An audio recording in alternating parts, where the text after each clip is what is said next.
For 3 weeks straight, Staff Sergeant Elena Vasquez catastrophically bombed every combat drill they threw at her. She completely whiffed easy shots, froze like a statue in doorways, utterly destroyed simple reloads. On the obstacle course, a single flashbang turned her into a trembling mess. Whispers erupted. Maybe she'd infiltrated the program by accident. Others whispered she was sabotaging her team deliberately. The instructors had heard enough pathetic excuses. One more epic failure, and she'd be permanently expelled. But on the day her dismissal seemed inevitable, a black SUV with tinted windows rolled onto the range. A battle-hardened colonel stepped out. He didn't ask questions. He didn't review her disastrous scores. He just barked a single, razor-sharp command. 2 words she hadn't heard in years. Quick pause before we continue. Tell us, where in the world are you watching from? If you're enjoying these stories, make sure to hit subscribe, because what happened next turned the absolute worst performer into the most dangerous person anyone would ever encounter. The transport van's brakes shrieked against the scorching Arizona heat as it ground to a halt outside the Advanced Combat Training Facility. Staff Sergeant Elena Vasquez stepped down onto blistering asphalt, her left leg absorbing the impact with a slight hitch she'd mastered disguising as deliberate movement. Mid-30s, aggressively unremarkable in every way the Army had drilled into her. The only thing that stood out were her eyes, dark brown, constantly scanning, cataloging exits and threat angles without appearing to try. The barracks reeked of industrial disinfectant and 3 decades of combat boots. Elena claimed a bunk in the far corner. Last row, crystal clear view of the entrance, back firmly against the wall. Ancient habits from hellish places where sleeping in the wrong spot could get you brutally killed. At evening chow, she sat alone near the reinforced windows. 3 tables over, a pack of younger soldiers were discussing scores loud enough for half the room to hear. Lieutenant Jackson possessed the kind of effortless arrogance that came from never being truly tested. The 3 nodding along were cut from identical cloth. Rodriguez, skinny and nervous. Carter, built like a gym poster. Williams, sharp-eyed and sharper-tongued. Some people get here because they can still demolish the job, Jackson was declaring. Others get here because someone feels sorry for their pathetic condition. When Elena walked past their table, the conversation died like a severed nerve. Carter muttered something that made the others snicker maliciously. She didn't react, but she filed their faces away for later reference. The rifle qualification range stretched out under brutal desert sky. Target silhouettes wavering at 300 meters.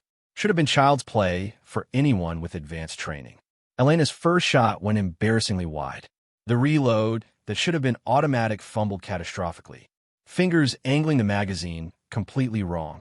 When time was called, her target looked like someone learning to shoot instead of someone who'd been doing it professionally for over a decade. Vasquez, the instructor growled, not hiding his disgust. You're going to need to do dramatically better than that pathetic display. Behind her, Jackson's voice carried like poison. Guess some people's qualification records are complete fiction. The urban combat course was constructed from shipping containers and reinforced plywood, a deadly maze designed to simulate close-quarters fighting. Moving through it should have been like breathing for someone with Elena's experience. But when her turn came to run the kill house, everything that should have been automatic felt forced, artificial. She stacked up outside the first door, weapon ready, breathing controlled. The instructor gave her the go signal, and she moved, but not fast enough. The paper target inside had time to kill the cardboard hostage before she could engage. The buzzer sounded. Red light. Failure, the instructor barked. Vasquez, remember that hesitation kills people. The sound of training rounds snapping past her head made her shoulders tense. For just a moment, she wasn't in a plywood room in the Arizona mountains. She was somewhere else entirely, somewhere darker and more lethal, where the bullets weren't simulated. Vasquez, the voice cut through whatever memory had grabbed her. You still with us? She blinked, oriented herself, finished the run. But the damage was devastating. Her final score was near the bottom of the board. Back in the staging area, Jackson made sure his voice carried. That was agonizing to watch. Someone's going to get slaughtered if she keeps freezing up like that. Maybe she should try a different line of work, Williams added with surgical precision. Something safer, like accounting. The breaking point came during the obstacle course. Elena started well, cleared the first wall clean, crossed the rope bridge with sure footing. Her time was competitive, maybe even good. And then came the flashbang simulator. When it detonated, Elena froze. Not a tactical pause, complete paralyzed stillness, like someone had cut her strings. Her breathing quickened, eyes wide and distant, staring at something no one else could see. The seconds stretched. 5, 10, 15. Other trainees were finishing the course, but Elena stood motionless, trapped in whatever memory the sound had triggered. Vasquez, the instructor's voice cut through the desert air. Move! She blinked, oriented herself, pushed forward. But the damage was done. Everyone had seen the freeze. That night in the barracks, the whispers were different. Less mocking, more uncomfortable. Did you see that? Carter was saying. She just stopped right in the middle of everything. Shell shock, Williams said with casual authority. Usually means they're finished. Jackson summed it up. She's broken. Somebody should tell her before she gets herself or someone else killed. From her bunk in the corner, Elena heard every word. Her expression never changed, but her hands clenched once briefly before she turned toward the wall. By the end of the third week, the nicknames had stuck. Tourist followed Elena everywhere. Deadweight got tossed around whenever she slowed down a team exercise. The four antagonists had made it their personal mission to remind her she didn't belong. The administrative wheels were turning. After 3 weeks of consistently disastrous performance, Elena was officially labeled as unlikely to meet core standards. The paperwork for her dismissal was being prepared. The notification came down on Wednesday. Elena had until Friday to pass a comprehensive final evaluation or she'd be removed from the program. Everyone knew it was a formality, which made what happened on Thursday afternoon all the more unexpected. The black SUV appeared without warning, rolling through the main gate like it owned the place. Tinted windows, government plates, the kind of vehicle that meant someone important was paying deadly serious attention. The rear door opened, and Colonel James Mitchell emerged. Tall, broad-shouldered, with the kind of weathered face that spoke of years spent in hellish places doing impossible things. His uniform was crisp, but not showy, but it was the way he moved that got everyone's attention. No wasted motion, every step deliberate. He headed straight for Master Sergeant Torres. Sergeant Torres. Mitchell's voice carried quiet authority. I'm Colonel Mitchell. I understand you have Staff Sergeant Elena Vasquez in your program. Torres straightened. Yes, sir. May I ask? I'd like to observe her next evaluation. Sir, she's scheduled for dismissal. Her performance has been... Mitchell held up a hand. I'm not here to challenge your assessment. I just want to see her run one more course. Across the yard, Elena had gone completely still. Other trainees were staring openly now, trying to figure out what was happening. Who's the colonel? Rodriguez wanted to know. And why is he asking about tourists? Carter added. Torres was explaining the situation to Mitchell. She's been struggling with high-stress scenarios. Hesitation, freezing up, inconsistent performance. Mitchell nodded thoughtfully. What if I told you she wasn't struggling? What if I told you she was holding back? Give her one more run, Sergeant. Let me stand on the line, and when I give her the word, you'll see what she's really capable of. What kind of word are we talking about, sir? Mitchell's mouth ticked in what might have been a smile. Just 2 words, Sergeant. That's all it'll take. The afternoon sun was brutal as Elena's squad assembled for their final evaluation. The scenario was straightforward. Urban hostage rescue. Multiple buildings, unknown number of hostile actors, 25-minute time limit. Colonel Mitchell positioned himself just inside the perimeter fence, watching with the intensity of someone who'd seen similar operations conducted for real. When the squad moved out, Elena fell into her usual pattern immediately.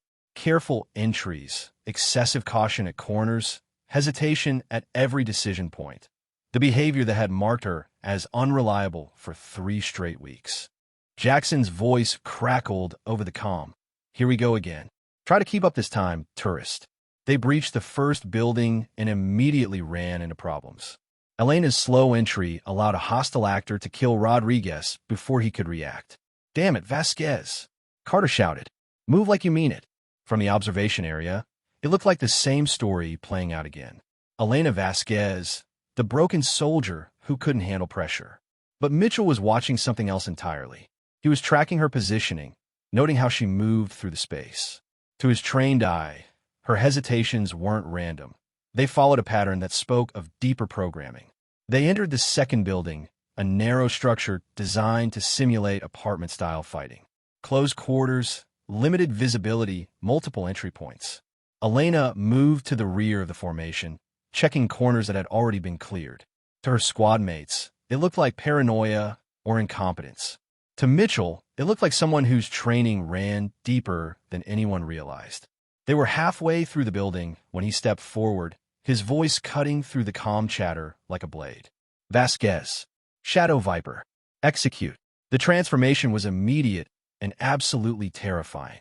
1 second, Elena was the hesitant soldier who'd been failing exercises for 3 weeks.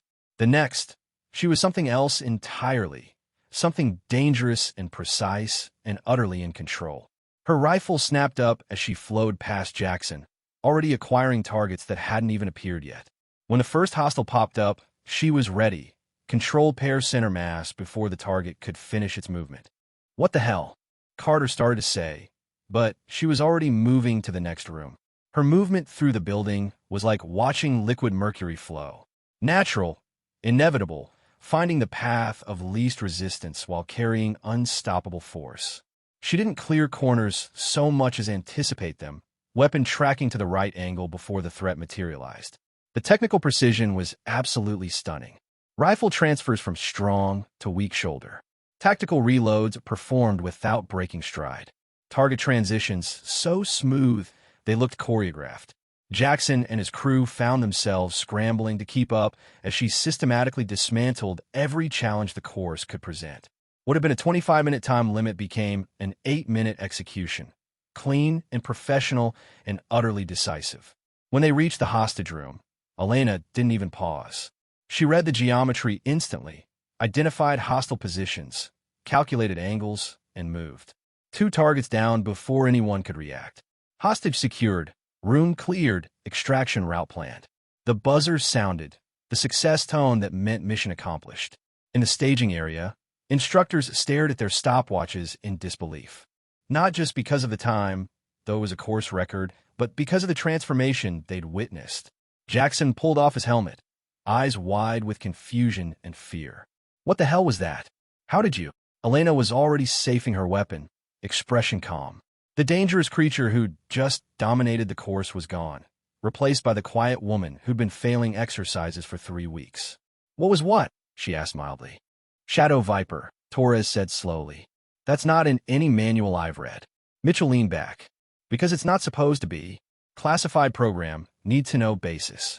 Small teams, deep penetration, high-value targets in denied areas. And Vasquez was part of this. She was the best part of it.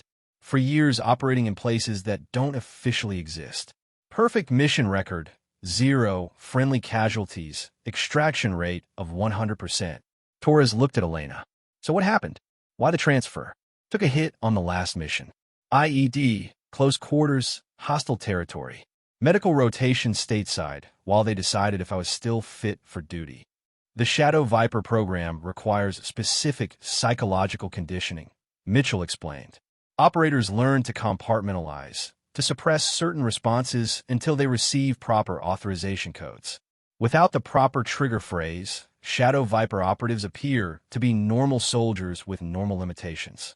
With it, they become what they were trained to be. Torres was quiet, processing the implications. So for 3 weeks, she was essentially contained. The conditioning isn't something you turn on and off, Elena said quietly. It's like keeping a leash on a guard dog. It won't bite until someone gives it permission. The course record stayed on the board for the rest of the program. A stark reminder that sometimes appearances could be deceiving. Elena's name sat at the top, her time untouched despite 2 more weeks of attempts by increasingly motivated trainees. Jackson and his crew became notably quieter after the exercise. No more nicknames. No more casual harassment. They'd seen something that didn't fit into their understanding of how the world worked that on graduation day. Elena stood in formation with the rest of her class, no different from any other soldier. But those who'd been there, who'd seen what happened when someone gave her permission to be dangerous, carried that knowledge with them. From which city are you watching this video? Please write it in the comments. Don't forget subscribe to She-Force Tales.